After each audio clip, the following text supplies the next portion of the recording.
le rôle du rythme circadien pour optimiser votre énergie. Alors, la fatigue peut être attribuée à plusieurs choses, évidemment, mais aujourd'hui, on parle du rythme circadien.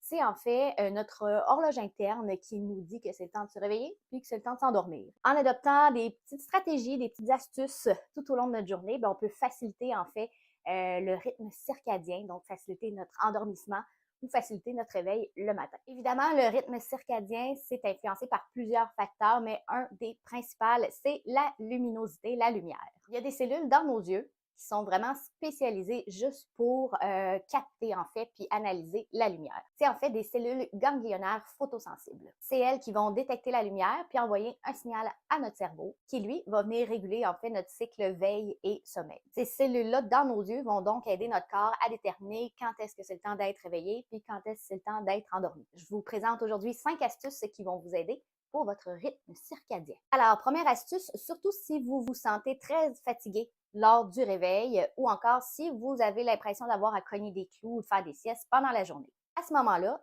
l'idéal, c'est de travailler notre routine de fin de soirée en favorisant un meilleur endormissement et donc un meilleur sommeil. Bien, le lendemain matin, évidemment, ça va être plus facile de se réveiller et de ne pas cogner des clous pendant la journée. Pour ça, ben, on va se coucher toujours à la même heure. Même la fin de semaine, on essaie d'être le plus stable possible en tout temps, se coucher à la même heure.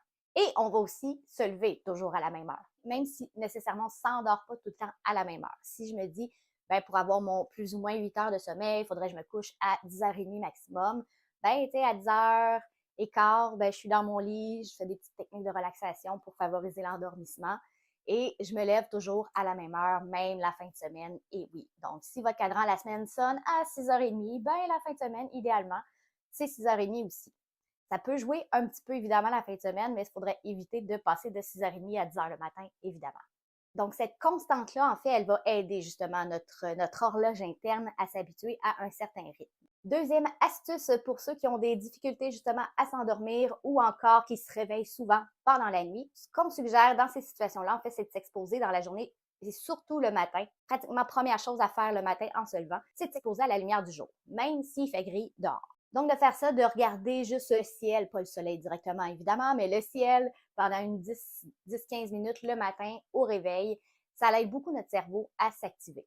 Et pour le soir, ben, on fait l'inverse. En fait, on diminue le plus possible toutes les sources de lumière intenses. Et on va faire ça, évidemment, quelques heures avant le coucher. Généralement, on lit 2 heures avant de se coucher, qu'on arrête les écrans, la télé, les portables et tout ça. Et on va tomber dans une lumière plus de type tamisé. Donc, si vous avez des lumières chez vous qui sont très, très fortes, peut-être essayer de prioriser à ce moment-là des petites lampes de chevet qui ont une lumière plus douce, qui vont vous aider justement à faire l'effet d'apaisement qu'on recherche avant le dodo. En troisième astuce, encore une fois, pour éviter les crashs d'après-midi ou encore les sommeils perturbés, ben on va gérer notre caféine tout au long de la journée. Celui-là, il n'est pas facile pour moi. Hein? Donc le matin, idéalement, on ne boirait pas notre premier café avant 90 minutes après notre réveil. Pour ce qui est de la soirée, ben en fait, à quelle heure on devrait arrêter de boire du café?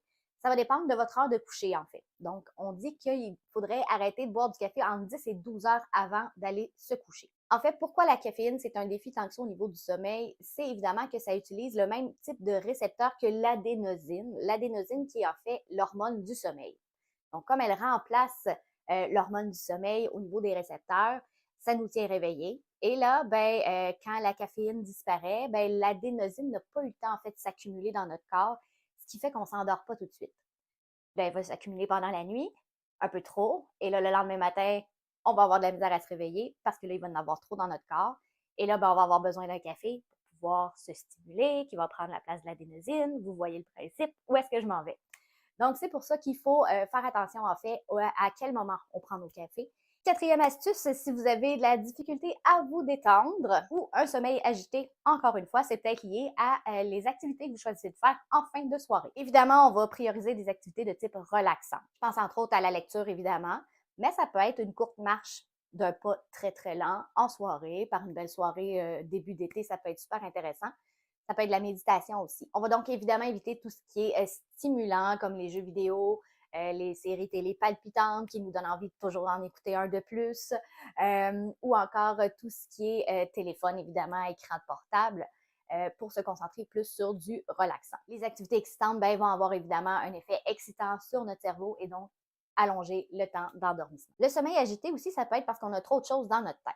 Donc, on va se créer une petite routine de fin de soirée où est-ce qu'on va prendre le temps de jeter sur papier toutes les pensées ou toutes les choses auxquelles on pourrait avoir dans notre cerveau. Parce que, comme le dit, je dis David Allen, et que j'ai répété plusieurs fois ici parce que je trouve ça super inspirant, notre cerveau, il est fait pour avoir des idées et non les retenir. Et si on essaye de toutes les retenir, ben, ils vont revenir un peu n'importe quand dans notre tête quand c'est pas le temps.